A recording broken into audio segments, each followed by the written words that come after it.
guys, Mackenzie's ArtRat here. So today I'm at my dad's, so the setting is going to be a bit different, and there's a cat here. They have 6 cats, so it's going to be hard for me to film without being swarmed by cats. So yeah, so I apologize for that.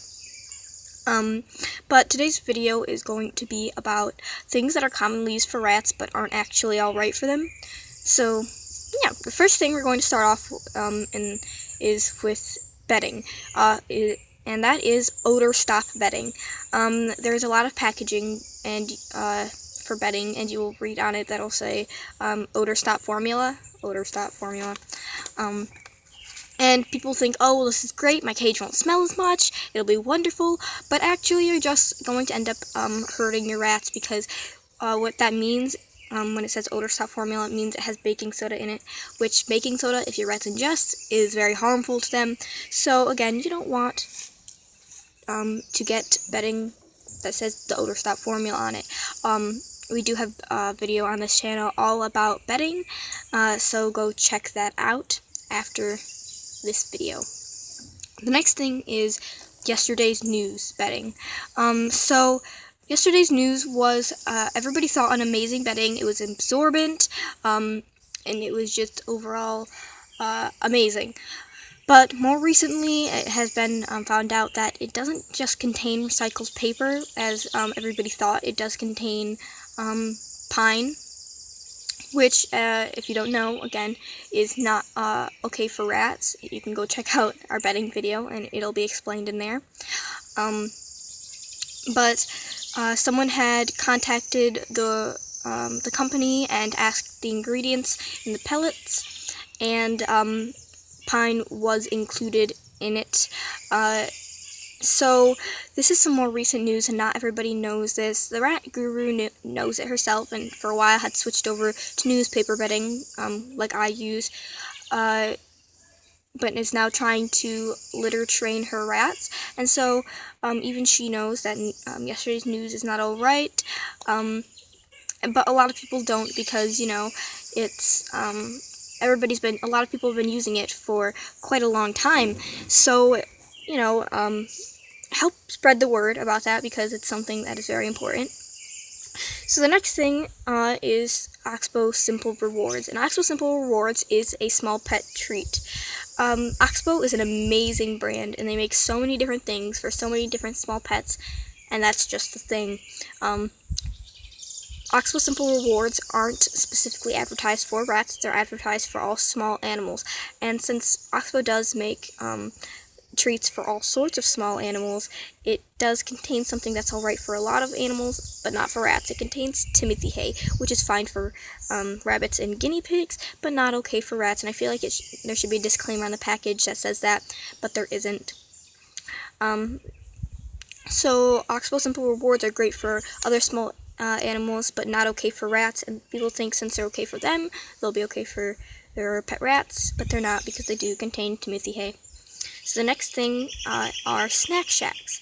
And snack shacks, if you don't know what they are, you can look them up, but they're pretty much just like these little edible logs made for rats. They come in different sizes and stuff, and pretty much your rats can hang out with them and eat them, and oh, that sounds amazing, it's a great idea, and it would be if they weren't made of terrible things.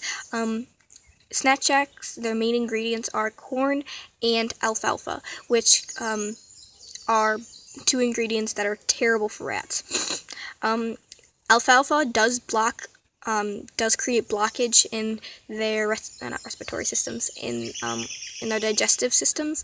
So when your rats are constantly chewing on or eating alfalfa, it's going to cause blockage and essentially kill your rat.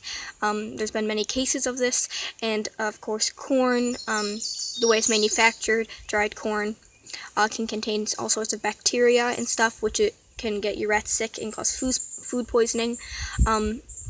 So those 2 ingredients are very deadly towards your rats, and again will essentially kill them. So yeah, the next item that a lot of people use but aren't all right for your rats are exercise balls. And exercise balls are those little clear balls that you put your small pet in, and they can roll around your house. And everybody thinks they're great because their poop and pee aren't getting on their carpet or their floor, so it's staying in the ball. And they can't get into anything because they're in this ball, and so they can't get into anything. But actually, these are terrible. These are absolutely terrible for all small pets, especially rats. Rats have terrible eyesight, especially albino rats, and don't rely on their eyes to navigate. They rely on their sense of smell, their hearing, and their whiskers. And when they're in a clear ball, just because it's clear doesn't mean they can actually see through it properly, and they don't use their eyes to navigate, which just makes it all worse. So they're rolling around in this ball, they don't know where they're going.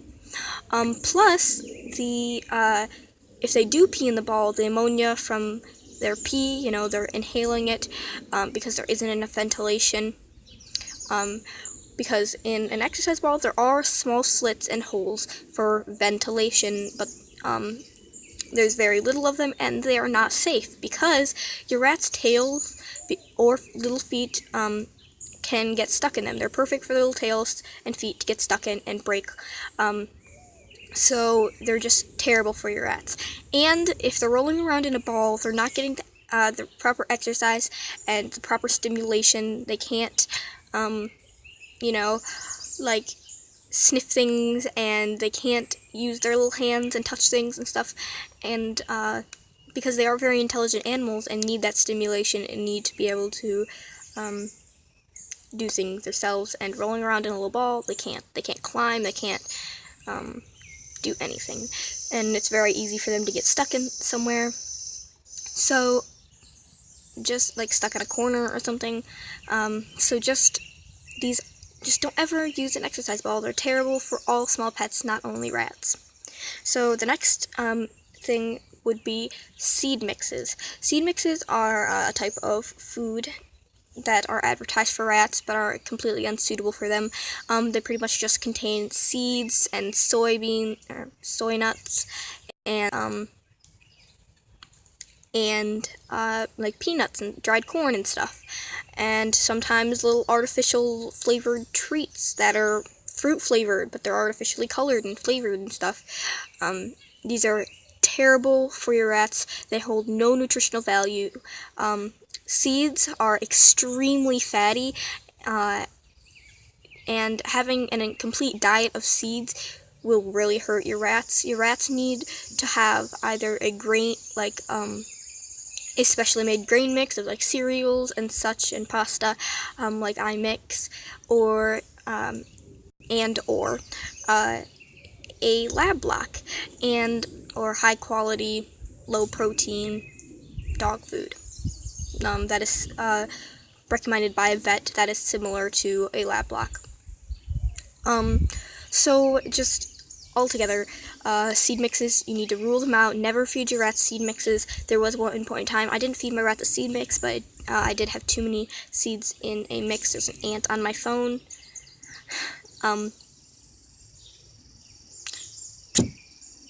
And I could definitely tell a difference. Their fur was not as silky, it wasn't as soft, and their poops, I know it sounds gross, but their poops were squishy and they were runny. And if you don't know, rat poop should always be solid and little balls, although that is kind of gross. The cat, sorry. So yeah, never feed your rat seed mix. You need to feed them either a homemade mix, and you need to research what to put in that homemade mix and make sure that you have the right proportions, and make sure your rat's getting everything they need, or a lab block.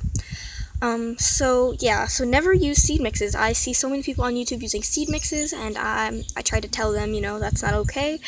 And then they pretty much just say, well, the rats like it, and they know what their rats like, stuff like that. But that doesn't mean you know what their dietary needs are, because obviously you're still feeding them a seed mix. So that's just one thing a lot of people use that are not alright for rats.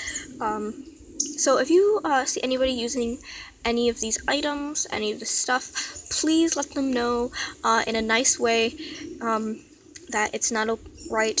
Don't be like, oh, you're a bad rat owner, you use these things. Use constructive criticism, not criticism. Constructive criticism is something good, and if you don't know what it is, it's pretty much trying to help someone. You're pretty much what it sounds like. You're constructing them. You're telling them, oh, well, this isn't alright, you should probably switch this over, for the sake of your ratties. So yeah, like an example, like say someone is feeding their rats, or has a snack shack in their rat cage. You can say, oh yeah, snack shacks, they contain dried corn and alfalfa, and it's been proven, they're not too great for rats, so you probably should take that out of the cage, as opposed to, you're a bad rat owner, why would you give your rats a snack shack? They're terrible. Gosh, you're a terrible rat owner. There's a difference, and people react to them differently. Some people don't take constructive criticism, unfortunately. There's a lot of people, like I said, I try to help them, and I try to tell them, give them the right information, and they don't take it. They get angry or defensive. And then there's some people that want to help the rats, but when someone corrects them, like again, they get angry or they get upset. And you shouldn't get angry or upset or any of those things. You should, just fix it for the sake of your rats. So yeah, so I hope you guys enjoyed this video. And don't forget to check out my main channel, Mackenzie's ArtRat, and Jenna's main channel, Radical Rat Roam, if you enjoyed our videos and want to see more of our content. Don't forget to hit that like button and subscribe. Bye! Have a nice day!